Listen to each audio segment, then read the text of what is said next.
இன்றைக்கி ஆந்திரா ஸ்டைலில் ஸ்ட்ரீட்டில் விற்பாங்க, ஸ்ட்ரீட் கடை ஓரங்களெல்லாம் விற்பாங்க. அந்த இது நம்ம பண்ண போகிறோம். ஸ்பாட் இட்லி அது பேர். கொஞ்சம் மிளகு, கொஞ்சம் ஜீரகம், ஒரு ஸ்பூன் மல்லி, இதை வந்து நல்லா வறுத்துக்கிடுவோம். கொஞ்சம் வாசனை வர முடியும், நல்லா வறுத்துக்கிடுவோம். இதை வந்து ஆந்திரா ஸ்டைலில் வந்து ரொம்ப நல்லா வந்து ஸ்ட்ரீட்டில் வந்து விற்பாங்க.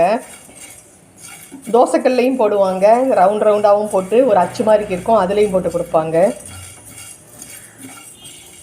இது ரொம்ப டேஸ்ட்டாக இருக்கும். நம்ம இட்லியே எப்போயுமே வந்து இது பண்ணிகிட்ருக்கோம், சாப்பிட்டுட்ருப்போம்ல, அது இல்லாமல் இது கொஞ்சம் இந்த ஸ்பாட் இட்லி வந்து கொஞ்சம் வித்தியாசமாக இருக்கும். சின்ன பிள்ளைங்கள்லேருந்து பெரியவங்க வந்து எல்லாருமே நல்லா சாப்பிடுவாங்க. இது நல்லா வறுத்துட்டோம். இதை மிக்சியில் பவுட்ரு பண்ணிக்கிடுவோம். ஸ்பாட் இட்லிக்கு ஒரு மசாலா பண்ணிக்கிடுவோம். அதுக்கு கொஞ்சம் ஆயில் போட்டுக்கிடுவோம். இந்த ஆயில் சூடான உடனே தக்காளி, வெங்காயம் இதெல்லாம் நல்லா மசிஞ்சிடணும்.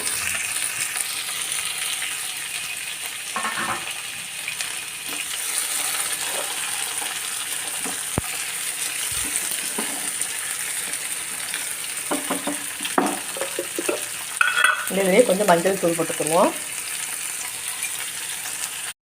தேவையான அளவுக்கு உப்பு, கொஞ்சம் காரத்துக்கு தகுந்த மாதிரிக்கு மிளகாய் தூள்.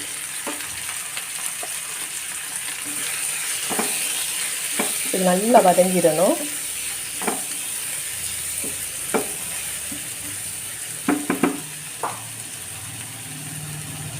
இதில் கொஞ்சம் கூட தண்ணி ஊற்றிக்கிறலாம்.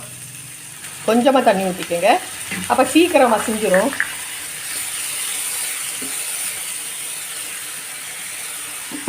இது நல்லா வேகட்டும். ஓப்பன் பண்ணி பார்ப்போம்.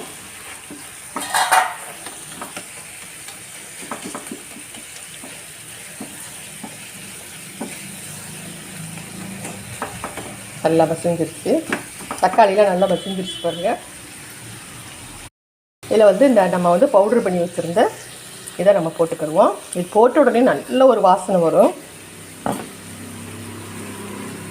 இது அப்படியே நம்ம நல்லா கிண்டி விட்டுக்குருவோம்.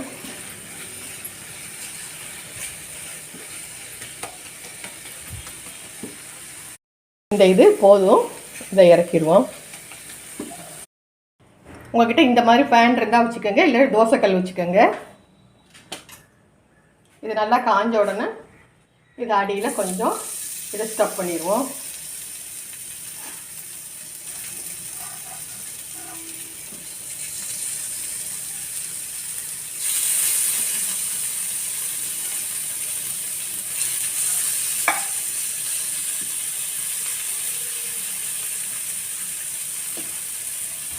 இதில் இந்த மாவு ஊற்றிடுவோம்.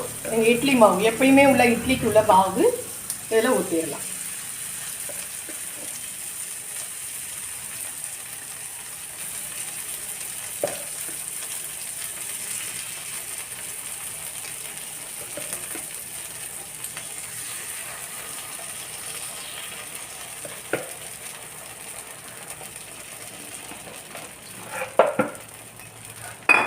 இதுமாரி ஆயில் கொஞ்சம் ஸ்ப்ரே பண்ணிக்கோங்க.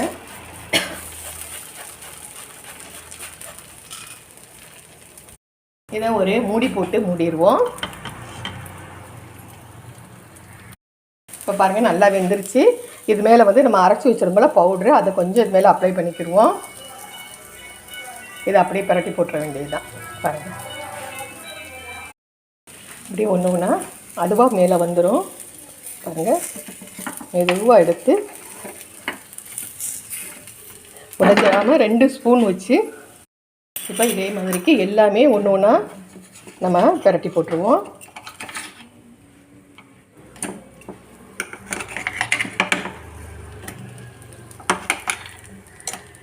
பாருங்க, சூப்பராக அழகாக நம்ம பண்ணியாச்சு. இதே மாதிரி நீங்கள் பண்ணுங்கள், ரொம்ப ஈஸி. இது வந்து ஆந்திராவில் வந்து நம்ம வந்து போனோம்னா ரொம்ப ஸ்ட்ரீட்டில் வந்து நம்ம ஊரில் முக்லி மாதிரிலாம் செஞ்சு இது மாதிரி விற்றுட்ருப்பாங்க. இதே மாதிரி நீங்கள் பண்ணுங்கள், ரொம்ப ஈஸியாக பண்ணிடலாம். நம்ம இது வந்து எதுவுமே தொட்டுக்கிற சட்னி எதுவுமே தேவையில்லை. இந்த இதை வந்து நம்ம அப்படியே எடுத்து நம்ம அப்படியே வச்சு சாப்பிடலாம்.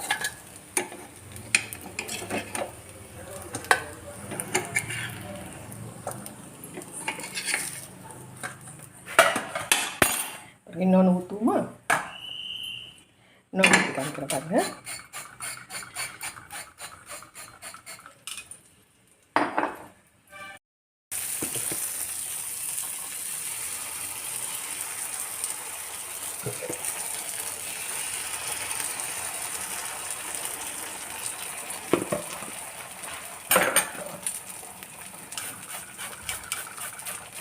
இதுக்கு நம்மளுக்கு சட்னிலாம் ரொம்ப தேவையில்லை, வேணால் தேங்காய் சட்னி வச்சுக்கிறலாம்.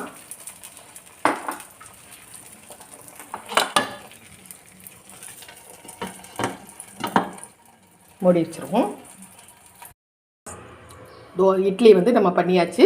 இது பாருங்கள், இந்த பக்கம் இப்படி இருக்கும், இந்த பக்கம் இப்படி இருக்கும். நல்லா வெங்காயத்தோடு சேர்ந்து சூப்பராக சாப்பிடும்போது ரொம்ப நல்லாயிருக்கும். பாருங்கள், ரெண்டாக கூட நம்ம பிச்சு காமிக்கும் போது உள்ளார நல்லா வெந்துடும். பின்னாடி ஒயிட்டாக இருக்கும், முன்னாடி இந்த சட்னி வச்சதுனால இந்த மாதிரி இருக்கும். இதை நீங்கள் செஞ்சு சாப்பிட்டு பாருங்கள், ரொம்ப ரொம்ப சூப்பராக இருக்கும். ஷேர் பண்ணுங்கள், சப்ஸ்கிரைப் பண்ணுங்கள். தேங்க்யூ, பாய்.